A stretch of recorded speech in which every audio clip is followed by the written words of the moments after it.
आपली जी प्रगती होणार आहे ती प्रगती दिसून आली पाहिजे, येणाऱ्या 5 वर्षाच्या काळामध्ये दिसून आली पाहिजे. त्यांच्या माध्यमातून ते प्रकल्प पूर्ण होणार आहे. आम्ही समाधान अवताडेला जाणार. सामान्य माणसाच्या दलिताच्या सुखदुःखात कसा सामील होतोय किंवा राजकारण करतोय त्याच्यावर आम्ही डिपेंडंट 17 तारखेला मतदार आम्ही करणार.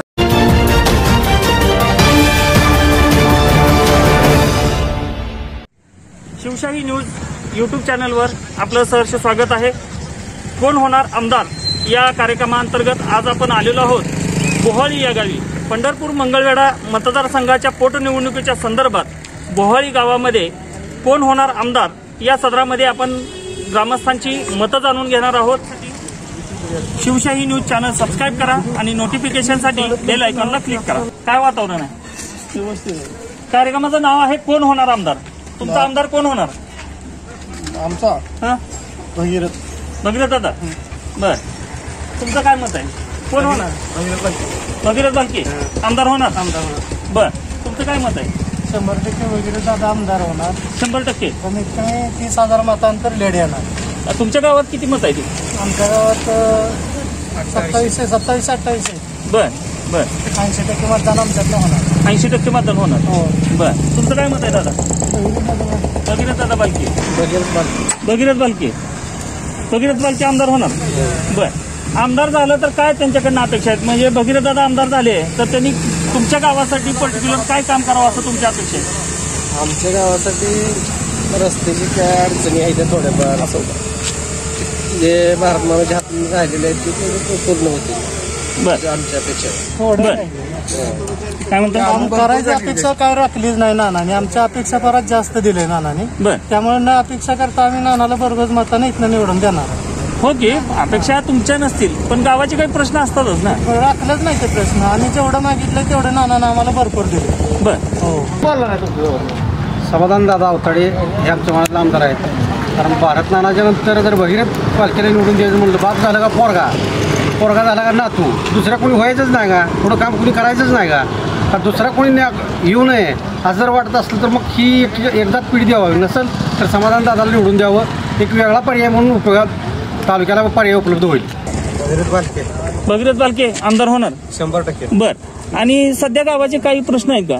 प्रश्न किरकोळ आहेत, बऱ्यापैकी मार्गे लावलेत भारत नानाने. बर, महत्वाचा आमचा 7Aचा प्रश्न त्यांनी मिटवलाय. कशाचा? 7A जे फाटा होता का 7A फाटा, त्या फाट्याचा प्रश्न त्यांनी स्वतः पुढाकार घेऊन सोडवलाय. रेग्युलर येते पाणी? रेग्युलर पाणी येते, काय अडचण नाही. बर, 100% भगीरथ बालके निवडून येणार. 35 गावचा पाणी प्रश्न हा काय आहे आणि त्याचा या निवडणुकीवर किती परिणाम होईल?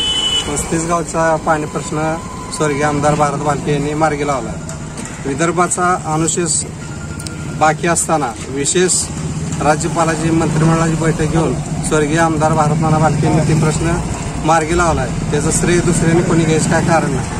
100% त्यांच्या माध्यमातून ते प्रकल्प पूर्ण होणार आहे. आता जलसंपदा मंत्री जयंत पाटील ते 100% प्रकल्प पूर्ण करण्याची खात्री आहे. सरपंचाच्या पाठीमागच आम्ही असतो ना. तुमचं मत सरपंच टाकणार माहिती मग तुम्हीच टाकणार आहे? मग मी सरपंचाला मत देणार आहो. कुणाला देणार मत?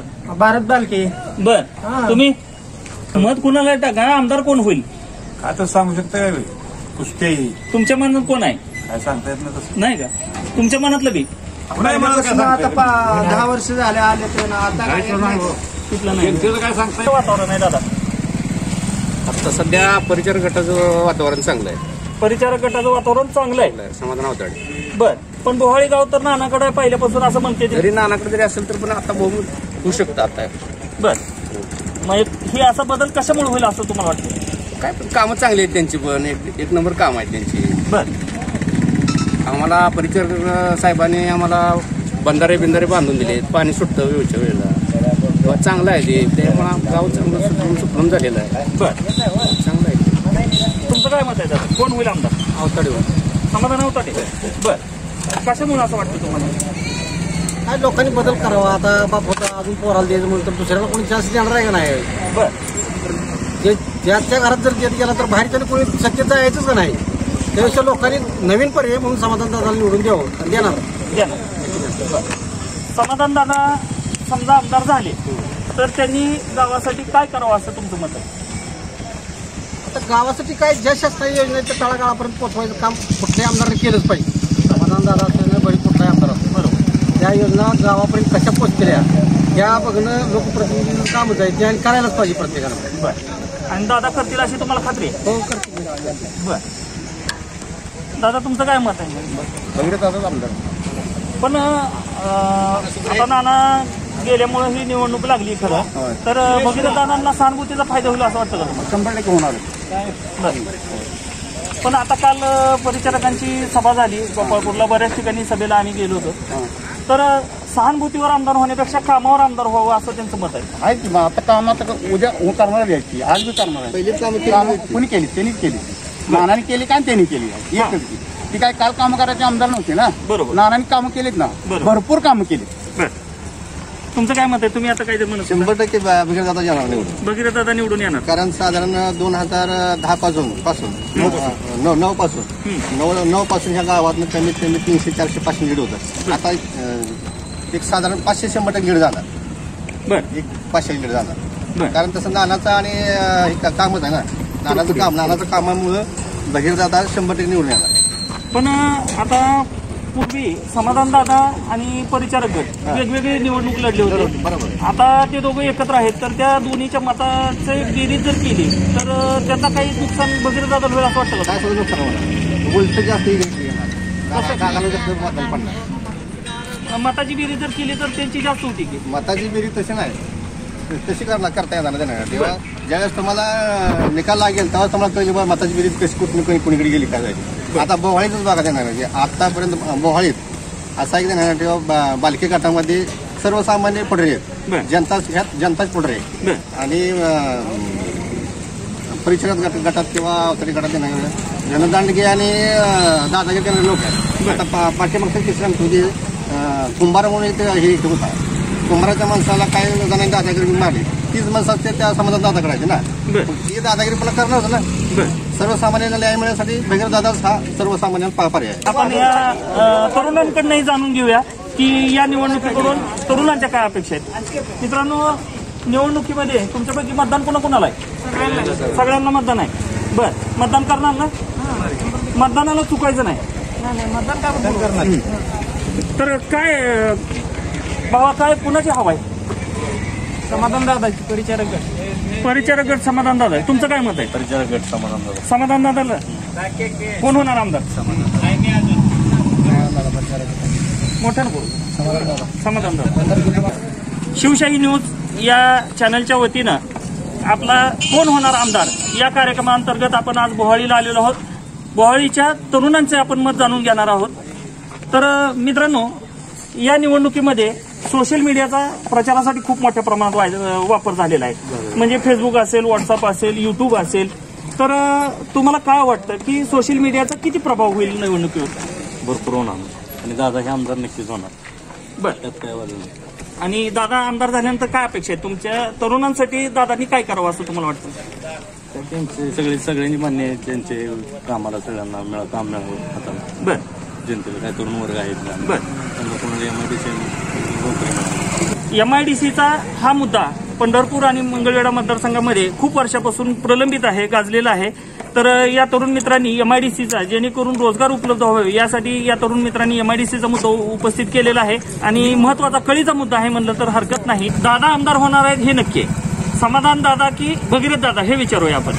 दादांपैकी कोणते दादा? समाधान दादा हे नक्कीच आमदार. तुम्ही एकदा बोला. समाधान दादा.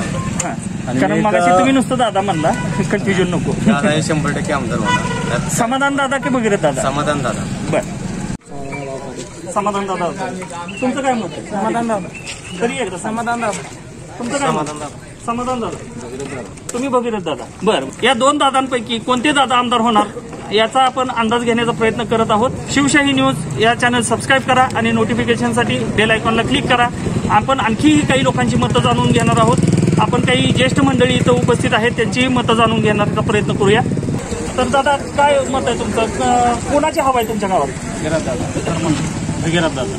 कशामुळे भगीरथ दादा आमदार होतील असं तुम्हाला वाटतं? गेल्या 10 वर्षाच्या काळात आणि नानाची 1 वर्ष म्हणजे 11 वर्षाच्या काळात नानाने भरभरून आमच्या बोहाळीसाठी योगदान दिलेलं आहे. त्याच्यात महत्त्वाचा विषय आहे की बोहाळीतील लमानगाव वस्ती चालत जाता येत नव्हतं. तो 3 किलोमीटरचा रस्ता डांबरीकरण करून गेला आणि नानाच्या 2 टर्ममध्ये पंढरपूर बोहाळी टाकळी मार्गे 2 वेळा रस्ता करून दिलेला आहे. बर त्यांच्या कामाची पोच म्हणून आम्ही भगीरथ दादांना निवडून देणार. बर इतर उमेदवारांना संधी दिली तर ते काम करणार नाहीत का? तसं असतं समाजकारणाबरोबर राजकारणाची जोड पाहिजे. बर तसं समाधान दादाचं काम म्हणजे फक्त ठेकेदारीचं काम आहे. बर ते जनतेला पूर्ण वेळ देतील शाश्वती वाटते. भगीरथ दादा आमदार पाहिजे. कोण होणार आमदार? भगीरथ दादा 100% होणार. 100% भगीरथ दादा आमदार होणार. 100% काळ्या दगडावरची भगवी रेघ आहे. आमदार झाल्यानंतर भगीरथ दादांना तुम्ही गावासाठी काय मागण्या करणार किंवा काय अपेक्षा व्यक्त करणार?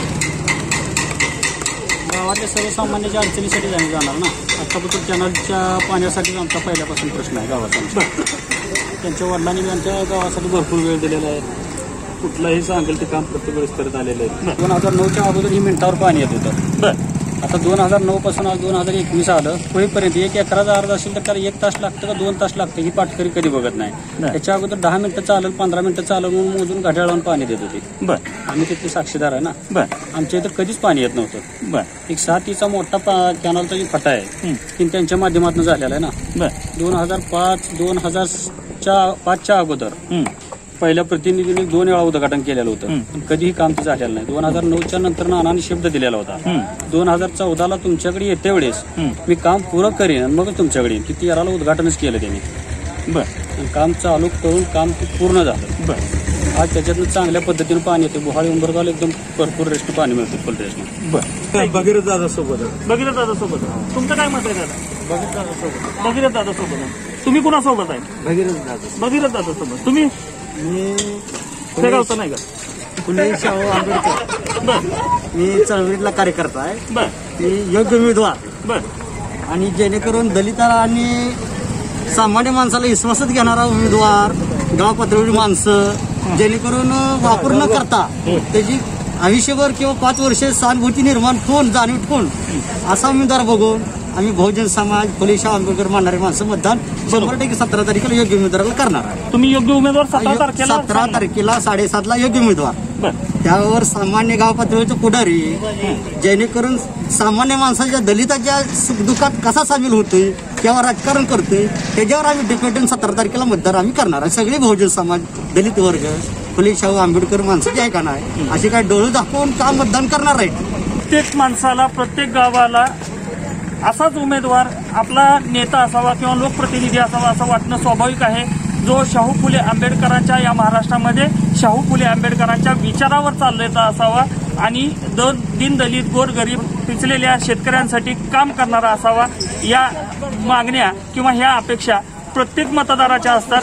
यात काहीच वावगं नाही आणि असाच आपला लोकनेता असावा अशी मी अपेक्षा या ठिकाणी व्यक्त करतो. आणि आणखी काही लोकांची मतं जाणून घेऊया. सभेमध्ये प्रत्येकच नेता मी विजयी होणार अशी खात्री देत असतो, परंतु त्या नेत्याला विजयी करण्याचं काम हा सर्वसामान्य मतदार करत असतो. आणि या मतदार राजाच्या मनातला आमदार कोण आहे हे आपण जाणून घेण्याचा इथं प्रयत्न करत आहोत. तर तुमचं काय मत आहे? कोण असेल आमदार? येणाऱ्या आमदाराकडनं तुमच्या काय अपेक्षा आहे? लाईट, रस्ते, आरोग्य सेवा. या निवडणुकीमध्ये 19 उमेदवार रिंगणात आहेत, परंतु इथे समाधान दादा आणि भगीरथ दादा या 2 उमेदवारांमध्ये दुरंगी लढत होताना पाहायला मिळत आहे. तसं वाटतं शैला गोडसे आमदार होतील असं तुम्हाला वाटतंय? प्रयत्न करायला का, इच्छा व्यक्त करायला काय. बरं, तुमच्या मनात शैलाताई आमदार व्हावे असं वाटतं तुम्हाला? बरं, शैलाताईकडनं काय अपेक्षा आहे? ग्रामीण भागात छान आहे, सामान्य जनतेला केलं बरं तशी इतरांना नाही. बरं तसं मोठं पुढारी गावात फक्त पुढारी असते ती सामान्य जनतेला घरी बघत नाही. बरं मग ते गावातली सामान्य जनता गावच्या पुढाऱ्यावर अवलंबून. बरं तसं नव्हतं. प्रत्येकाला स्वतंत्र पाहिजे विचार करणे. हो, पुन्हा तर बरं नाही जाऊन पुन्हा तर होय म्हणण्यात अर्थ नाही. आपलं स्वतंत्र व्यक्तिमत्व त्याला. बोहाळी हा ग्रामीण भाग आहे आणि कोणत्याही ग्रामीण भागामध्ये मुख्य व्यवसाय हा शेती असतो. तर आजच्या काळामध्ये शेतकऱ्यांचे काय प्रश्न आहेत आणि येणाऱ्या लोकप्रतिनिधींकडून शेतकऱ्यांच्या काय अपेक्षा आहेत, आपण एकदा या तरुणांना बोलतं करण्याचा प्रयत्न करूया. शेतकऱ्यांचा समाजाचा विचार करताना फक्त एवढंच करायचं होतं की जनतेचा कौल तुम्ही घ्यायचा होता, पुढाऱ्यांचा कौल घ्यायचा नाही. एवढंच माझं मत आहे. आणि समाधान दादा हे नक्कीच आमदार होणार. फक्त जनतेतून तुम्ही संपर्क साधा, पुढाऱ्यातून साधू नका. एवढंच माझं मत आहे. एक तर जनतेतनं आमदार निवडून येईल 2 टक्के, पण शेतकऱ्यांसाठी एकच सगळ्यात महत्त्वाचा मुद्दा आहे की म्हणजे लाईटीचा प्रश्न. लाईट. हाच शेतकऱ्याचा एक आत्मा आहे. बरोबर. त्यांनी तिथे व्यवस्थित काम केलं पाहिजे लाईटीच्या संदर्भात. बरं. दुसरी गोष्ट पाण्याच्या संदर्भात. बरोबर. जी पाण्याचं नियोजन होत नाही आजपर्यंत, जे काय राजकारण पाण्यावर चालत आहे, बरोबर. ते तुम्ही व्यवस्थित राजकारण पाण्यावर मार्गदर्शन करून शेतकऱ्याला सगळं पुरलं पाहिजे. बरोबर. आणि त्यातून जी काय आपली जी प्रगती होणार आहे बरं. ती प्रगती दिसून आली पाहिजे. येणाऱ्या 5 वर्षाच्या काळामध्ये दिसून आली पाहिजे. बरं, जसं की मंगळवेढाचा भागात तुम्ही सर्वे केला असेल तर मंगळवेढ्यात तर पूर्ण आतापर्यंत काय यांनी आश्वासन दिली, काय दिली, त्याचं रूपांतर काय आहे ते तुम्हाला तिथं ते गेल्यानंतर कळलं. बरोबर. पण अजून ह्याच्यात दुसरी गोष्ट, जी कर्जमाफीचा हा प्रश्न आहे तो शेतकऱ्यांसाठी गव्हर्नमेंटनं हा चुकीच्या पद्धतीने राबवला. बरं. मग त्यांची थोडक्यात फसवणूक केलेली आहे. शेतकऱ्यांची फसवणूक केलेली आहे. तसं करायला नाही पाहिजे. कारण ते राज्याचे माननीय मुख्यमंत्री आहेत, तर त्यांनी एक शब्द खोट्या पद्धतीने शब्द टाकून लोकांची फसवणूक केली, पूर्ण फसवणूक केली. आणि जनतेचं प्रामाणिक मत आहे, जनतेला लाईट पाणी हे प्रश्न सगळ्यात महत्त्वाचे. आणि शैक्षणिक बाबी जे आहेत ते शेतकरी वर्ग आहे, ते त्यांना शेवटी डेव्हलपमेंट शेतकरी पाहिजेलच. बरोबर. शेतकऱ्याचा विकास झाल्याशिवाय विकास होणं शक्य नाही. बरोबर. तर शेतकऱ्याची प्रगती म्हणजे ही आपली प्रगती. बरोबर. तुमच्या गावात कोण आमदार होईल असं तुम्हाला वाटतं? भगीरथ दादा. का बरं भगीरथ दादा होतील? वर आता कसं आहे, महाविकास आघाडीचं सरकार आहे आणि दादा हे नानांच्या विचाराने चालणार आहे आणि नानांचे मार्गदर्शनाखाली घडलेलं एक नानांचाच मुलगा असं म्हणता येईल. नानांच्या मार्गदर्शनात घडलेले व्यक्तिमत्व. आणि आज तुम्ही पाहाल तर वर आपलं दत्तावा भरणे असतील, अजितदादा असतील, यांचं पूर्ण भगीरथदादाला सपोर्ट आहे. किंवा इकडून जे प्रश्न नानांच्या हातनं अपुरे राहिलेले आहेत ते प्रश्न पुढं सरकार चालू घडीच असल्यामुळे ते पूर्ण करण्यास जास्त प्रगती मदत होईल. त्यामुळे भगीरथदादा गरजेचं आहे. असं काही नाही. बरेचशा वेळा लाईट कनेक्शनचा प्रश्न आल्यानंतर तुम्ही मुळात म्हणजे पहिली गोष्ट, भारत नाना ज्यावेळेस आमदार झाले त्यावेळेस पंढरपूर असेल, मंगळवेढा असेल, डीपीचे खूप मोठ्या प्रमाणात प्रश्न मुक्त होते की बाबा 40,000 50,000 रुपये भरून डीपी 15 दिवस 20 दिवस मिळत नव्हते. त्यावेळेस भारत नानांनी इतकं मोठ्या प्रकारे सहकार्य केलं की तुम्ही पंढरपुरात जावा किंवा मंगळवेढा जावा, कुठल्याही जनतेला विचारा, ते डीपी अगदी तुम्ही 2-2 दिवसात डीपी बसवलेले आहेत नानांनी. असं म्हणता येणार नाही की बाबा अजितदादांनी कनेक्शन तोडायला लावले किंवा अजितदादांनी करायला लावलं. त्यांनी पुरेपूर 5-5 हजार रुपये भरून तुम्ही शेतकऱ्यांना सांगितलेलंच आहे की बाबा तुम्ही थोडंफार सवलत घ्या, तुम्ही हे करा. पण असं तुम्ही आज प्रत्यक्ष बघायला गेल्यानंतर कुठं नाही की बाबा तुम्ही आता कॅमेऱ्याच्या माध्यमातून कुठं दावलं का तुम्हाला बाबा की डीपी कनेक्शन तोडलंय, त्या शेतकऱ्याचे झाले. पहिल्यांदा एमएससीबी वाल्याने तुम्हाला आदेश दिले की बाबा तुम्ही जे आम्ही नियम बनवून दिलेले आहेत की बाबा 5-5 हजार असतील, काय असेल ते वीज बिल भरा, ते शेतकऱ्यांनी मान्य केलेलं आहे. ते मान्य केल्यानंतर बाबा जे कुठं बाबा जास्तच एखादं काय म्हणते तसं आता मला म्हणता येणार नाही, पण तुम्ही एखाद्याला किती जर सांगितलं तर तो ऐकत नसतो. मग अशा ठिकाणी शेवटी नाईलाज असतो ती गोष्टी काय झाली असतील. पहिली गोष्ट कशी सांगू, प्रत्येक वेळेस ज्या वेळेस विरोधी पक्ष नानांच्या विरोधात असू द्या किंवा भगीरथदादांच्या विरोधात असू द्या, ज्या वेळेस विरोधात उभा राहिले त्यावेळेस प्रत्येक प्रतिस्पर्ध्याचं असं म्हणणं होतं की आम्ही निवडून येणारच आहे, आमचा विजय ठरलेला आहे. पण त्या वेळेस नानांनी अधिक मदक्यानं विजय मिळवलेला आहे. ह्याच्यापुढे मी काय जास्त बोलू शकत नाही. शैलाताई गोडसे यांचं शिवसेना या संघटनेमध्ये चांगलं प्रभुत्व होतं, तर त्यांचा या महाविकास आघाडीवर त्यांच्या उमेदवारीमुळे काही फरक पडेल का आणि मताधिक्य कमी होईल का, आपण हा प्रश्न जाणून घेऊया. आपल्यासोबत बोहाळी गावचे नागरिक आहेत, तर त्यांना विचारूया शैलाताईंच्या बंडखोरीमुळे काही फरक पडेल का मताधिक्यावर? आपला शिवसैनिक एकही शैलाताई गोडसे मागे जाणार नाही, कारण आम्ही मातोश्रीला आदेश पाळणारे आमचे शिवसैनिक असतील. आणि मागाचे तुम्ही प्रश्न विचारला, पर्षण परिचारनं आकडेवारी जाहीर केली, पर्षण परिचार मालक काय खिशात आकडेवारी घेऊन बसलेले नाही. आणखी एक प्रश्न विचारतो की राजीव शेट्टींचा स्वाभिमानी शेतकरी संघटनेने एक उमेदवार दिला आहे, त्यामुळं काही फरक पडेल का असं तुम्हाला वाटतं का? नाही काय फरक पडणार? काय फरक कसं काय? आता हे घटक पक्ष होते की हे पहा, काँग्रेस, शिवसेना, राष्ट्रवादी, स्वाभिमानी शेतकरी संघटना, महाविकास आघाडी असल्यामुळे त्याचा काही फरक पडणारच नाही ना. बर, ती काय बंडखोरी केली तरी काही त्यांचे काय प्रभाव नाही. पण पंढरपूर परिसरातला एकही शिवसैनिक शैलाताईंच्या मागे गेलेलं नाही असंही तुमचं मत आलं.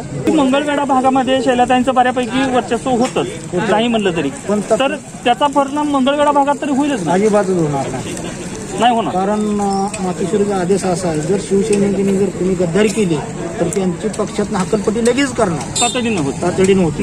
की तुम्ही जिवंत उदाहरण बघितलेलं आहे, शैलाताई गोडसेने केलेलं त्याचं, त्यामुळे कोणच काय करणार नाही. समाधान दादा हे बाहेरचे उमेदवार आहेत, म्हणजे मंगळवेढा तालुक्यातले आहेत असं काही लोकांचं मत आलं, तर तुमचं काय मत आहे? उमेदवार कुठलं काय असेल त्याला कामं केली माहिती बाजूला. उमेदवारच काय समाधान दादा अवताडे कसं काय आमदार होतील? ते आता परिचारक गट आणि समाधानदादाचा गट एकत्र झाल्यामुळं आणि दोघं मिळून एकत्र काम करणार आहे, त्यामुळं आमदारी आपण बरेच जण म्हणतात की भारत नानांच्या निधनामुळं सहानुभूतीची लाट आहे आणि त्यामध्ये भगीरथ दादा आमदार होतील असं म्हणतात. सहानुभूती सगळ्यांनाच आहे, पण कामासाठी म्हणून निवडणार समाधानदादा म्हणून निवडणार समाधानदादा. सहानुभूती भारतनानाची आहेच, तरी पण परिचारक आणि समाधानदादा एकत्र असल्यामुळं कामही जास्त करणार समाधानदादा, त्यामुळे ही सगळ्यांना खात्री कामं करणारा माणूस पण समाधानदादा आहे, त्यामुळं समाधानदादा आमदार होणार. दादा कोण होणार आहे आमदार? भगीरथ दादा बालके. का बरं होईल? का बरोबर नानानं भरपूर बहोळीत कामं केलेली तिथं. बरं. तालुक्यात केलेली बहोळीत कॅनलचं काम एक 70% गाव त्या कॅनलच्या नळावर दिसतंय. रस्त्याची कामं केली, भरपूर सहकार्य केले गावाला. जनतेचा मत आहे कमल या निशाणीवर शिक्का मारून बाप प्रचंड मताने निवडून द्यायला अशी सगळ्यांची अपेक्षा आहे. अवताडे म्हणून काय नाही, ते निवडून यावे, आपल्या समाजाला चांगलं प्रकारे सांभाळावं, योग्य त्या प्रश्नाला हे द्यावे, मदत करावी. आम्ही समाधान अवताडेला जाणार. भगीरथ दादा माझ्या मनातलं म्हणजे तसं तर भारत बालकेचं पूर्ण आमचं असं म्हणणं आहे, कारण आम्ही पण बचत गटाच्या माध्यमातून दादांना पाठिंबा द्यायचं असं ठरवलंय आणि दादांना काल आले होते तर आम्ही ते पण सांगितलं की आम्ही दादा तुमच्याच पाठीमागं आहे, पण दादांनी पण कसं गोरगरिबांना पण जाणलं पाहिजेत आणि गोरगरिबांची पण म्हणजे असं मदतीला आले पाहिजेत. आता दोन्ही पण दादा कोणते दादा? समाधान दादा अवताडे साहेब. तुमच्या मते कोण होईल आमदार? भगीरथ दादा बालके का आमदार होतील असं वाटतं? कारण का एक अभ्यास व्यक्तिमत्व आहे आणि दुसरी गोष्ट म्हणजे नानाचा वारसा म्हणण्यापेक्षा तो अभ्यास व्यक्तिमत्व आहे आणि नानाने केलेलं काम आमच्या गावात साती फाटा असू द्या, युनिसेफची कुठली कामं असू द्या, कोरोना काळात नानाने गोरगरीब जनतेला अशी मदत केलेली आहे की लगेच प्रथम अधिकाऱ्याला फोन करून किंवा दवाखान्यात फोन करून प्रथमता उपचार नानाने करत होते. कोरोना काळात नाना गोरगरिबी योजनेमध्ये बसवून गेले, त्यामुळं 100% भोवाळी गावातून तर त्यांना नेहमी लीड मिळतंच, पण या वर्षी 100% डबल लीड मिळेल नाना. तर आजच्या कार्यक्रमामध्ये इतकंच. आपण भेटणार आहोत पुढच्या कार्यक्रमामध्ये. व्हिडिओ जर्नलिस्ट कबीर देवकुळेसह शिवशाही न्यूज बोहाळी.